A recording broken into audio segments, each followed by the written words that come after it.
看一下这台缝纫机，机针往下走，通过压脚的时候，它会戳压脚。咱们看一下怎样调压脚的偏正。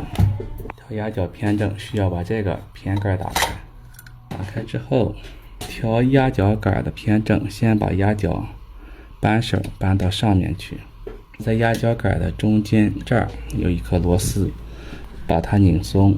这个压脚不是太靠针吗？咱们把压脚杆往机针相反的方向掰一点，让机针穿过压脚的时候，在压脚的中间，然后再把这个螺丝拧紧。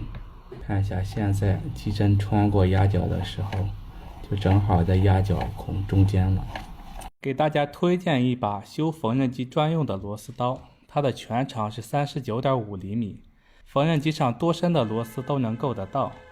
手柄是9.5厘米，握感非常舒适。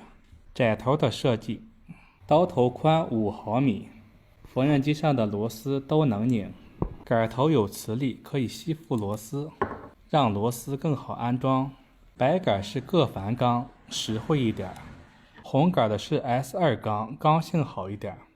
如果你还没有修缝纫机的工具，赶快入手一把修缝纫机专用加长的螺丝刀吧，点小黄车购买就可以了。